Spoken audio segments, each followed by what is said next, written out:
Sorry. Okay, so the first thing to do is going to find the slope of this line. To find the slope, guys, pretty easy. Choose 2 points that are like on a nice coordinate point. Okay, and you can choose any 2 points. Okay, I'm gonna choose this one. Now it doesn't have to be the closest one. You can even pick one that's not that close. Okay, I'm gonna choose these two, and you're gonna see find the run and find the rise. Okay, it's going to the right, so this is a positive run and it's 2 units, and the rise is 4 units up, so that's also positive. Remember, it's rise over run, so the slope of this line it's gonna be 4/2. You always want to double check if you can simplify your slope. Can I simplify 4 divided by 2? Yes, I can. So this would simplify to 2/1. 2/1, this is the slope of this black line that I have here. Okay, from this slope I want to find the opposite reciprocal. So remember, switch the sign of the slope. This is positive, so my new slope is going to be negative. And take the reciprocal. Reciprocal means changing the order of the numbers. So 1 on top and 2 on the bottom. And that's it. That's your opposite reciprocal. Next step is going to be to find these points, L and P. So L is located 5 units to the right, 4 or 5 units to the right, and 2 units down.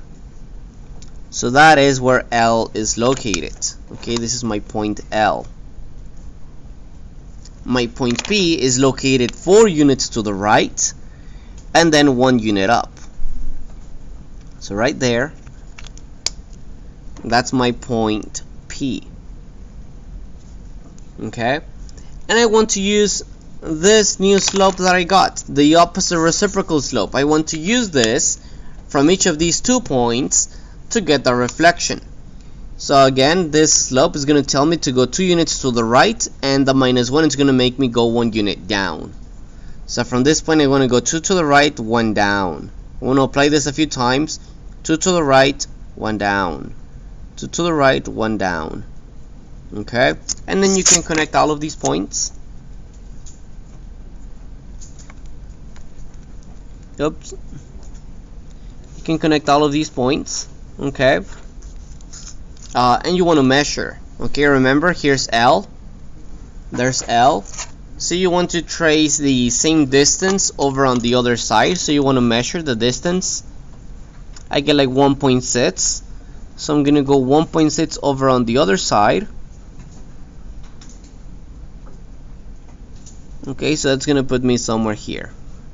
That's going to be my new L prime. For P is here. I'm going to apply the same slope, 2 to the right, 1 down. So 2 to the right, 1 down, 2 to the right, 1 down, 2 to the right, 1 down, and then connect the lines.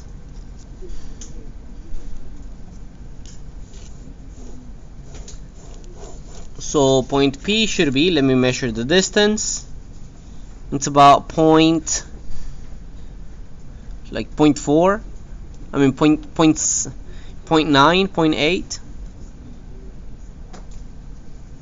So I'm going to go the same distance over on the other side, and it's going to be my new P prime. Now if you notice, I didn't get my points like on precise points on the coordinate plane. That's because I made these numbers up. Okay, like just made them up. On the study guide that I did for you guys, I actually calculated that your new points will land on precise places where you can actually record the L prime and P prime, so you won't get any decimals. Okay, in my case I'm going to be getting decimals, okay, but in your case you should not be getting decimals. I calculated so that you wouldn't get decimals, so you're welcome for that. That's number 3. Also, another way to double check your work is, 1, making sure that the distances are the same. Wait, did I mess this up? Maybe a little bit. Make sure that the distances are the same. I think for my P I don't have the right distance. Like point, because this thing, it's like fading. It's like after 0.8. Yeah, it should have been maybe a little closer. So you should be checking that the distance is the same. Also, if you find any object that has like a right angle, like this has like all right angles, you can like place this on top of your lines, and you should be double checking that your lines will be perpendicular. They should be creating a right angle. So you can see this gives me a right angle. I know that I'm making the right reflection because these lines give me right angles. Right, so that's number 3. Number 4, in case you're having trouble with like finding the angles of rotations and the lines of symmetry. Okay, this shape is gonna have like, I'm just gonna give you guys the shortcut here. We have done this so many times. You can count 1, 2, 3, 4, 5, 6, 7 sides. Okay, it has 7 sides. It's a regular polygon. All of the sides are the same length and same everything. So it's going to have 7 lines of symmetry. Symmetry. Not only that, it's also going to have 7 angles of rotation.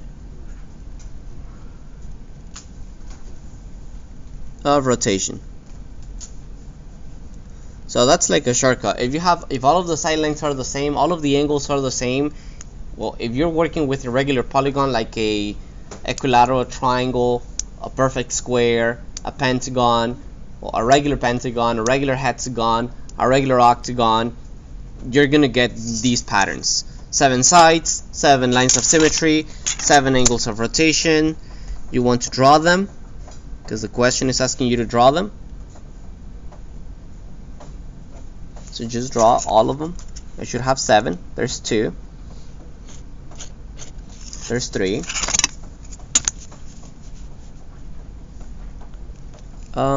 There's 4 and 5 and 6, and there we go. That's 7 lines of symmetry. So perfect. 7 lines of symmetry, 7 side lengths. Okay, that means that this shape is going to pretty much each rotation, there's going to be 7 rotations. Each rotation has to be divided among the 360 degrees for a whole cycle. So it's going to be 7 divided by 360. So 7 goes into 36 5 times. You're left with 1, 0. 7 goes into 10 1 times. You're left with 3. Oh, look at this. Nasty. I don't like this. 37 goes into 30. How many times? 3? 4? 4? 4? 4. 28. And then you're left with 2. I'm not going to continue, okay? You're going to get an angle. I got 51.4. Okay? 51.4 is one of my angles of rotation. You can say it's the first angle of rotation. The second angle of rotation I get it by adding 51.4 again. So 51.4 plus 51.4, that's going to give me 102.8. Okay? You get the third one by adding again plus 51.4. That's going to give me 154.2. Okay, you get the fourth one by adding 51.4 again. So the fourth one is going to be 205.6. You get the fifth by adding again 51.4. So you're going to get 257. Okay, add 51.4 again to get the sixth. Okay, so 51.4.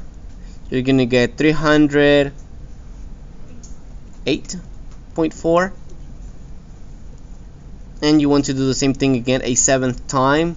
So 51.4, you should get 300. I'm gonna get 59.8. Again, I didn't quite finish the decimal here, so that's why I'm kind of getting a little off. But you guys should be getting precise numbers. I gave you guys a nice shape so you guys can have good numbers. Okay, so you're not gonna be getting decimals like me. But that's how you do it. We did a number 5, so I'm not gonna do number 5. Number 6, I was like, you know what? I'll just do it for them. It's like, diagonals. Okay, guys, please, do not write that as a diagonal. Okay, these are not the diagonals. The diagonals, you get them by connecting the points, like where the shapes like have the corners. Okay, so a diagonal for number 6 would be segment BD. That would be a diagonal, so that is good. And then your other diagonal would be segment AC. Okay, so segment AC has another diagonal right there. So that's my 2 diagonals. So BD is a diagonal and AC is a diagonal. Okay, and that's it. You don't have any more diagonals. You only have those 2. Number 7, lines of reflective symmetry. You guys maybe got tricked by this a little bit, but guys, the lines of reflective symmetry for this shape are also the diagonals. Now again, maybe I don't know, maybe some of you guys got confused and maybe you guys were like, this one will also be a line of symmetry. It's not. Hopefully you guys remember we took some notes a long time ago and I told you, hey, there's some shapes that they may look symmetrical and everything, but yes, these lines for some shapes, even though they look very symmetrical, that is not a line of reflective symmetry. And I think I showed you guys by giving you an example with a rectangle. Some of you may think that this diagonal here would be a line of symmetry, and I was like, well, it wouldn't, because when you fold a triangle over that line of symmetry, you can see that the two halves don't overlap each other. So yeah, the rhombus, if you were to fold the rhombus across this line, you wouldn't get the 2 halves overlapping each other. So yeah, you would get something like this, which doesn't overlap. So yes, number 6 and 7, they have the same solutions. BD is a line of symmetry, and AC, it's a line of symmetry. So that's number 7. Number 8, you just have to draw a set of parallel lines. And a set of perpendicular lines.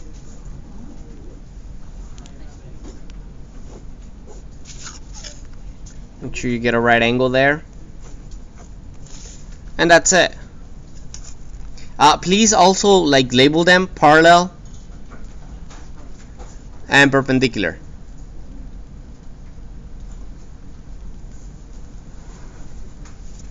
Alright, number 9, which is the proof.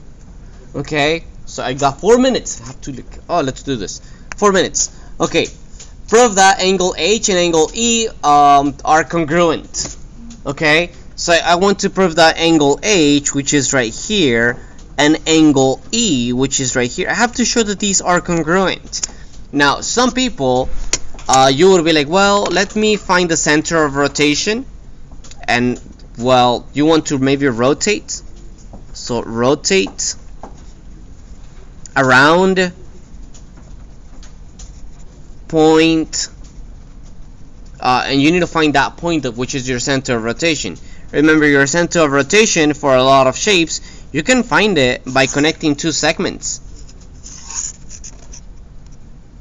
You can find it by connecting 2 segments. Now, if you find your center of rotation, give it a name. Okay, so just give it a name. Don't leave it nameless. Maybe point W. Okay, so rotating around point W, which is the center of the shape, which is the center of the shape, you need to tell me how you find it. Okay, comma, found where segments BF and GC intersect.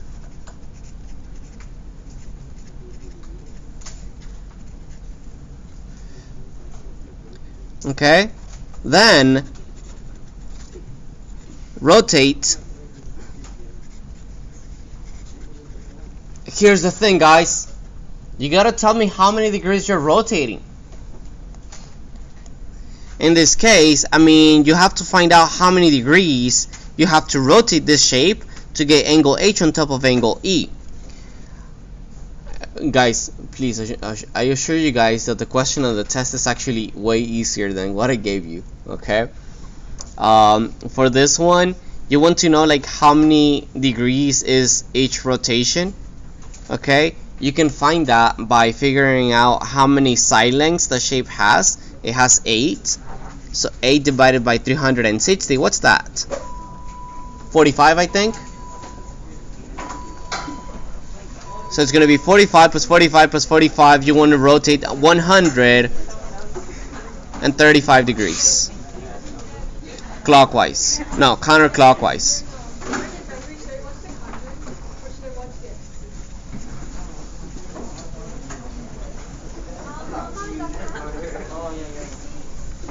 Period. Alright.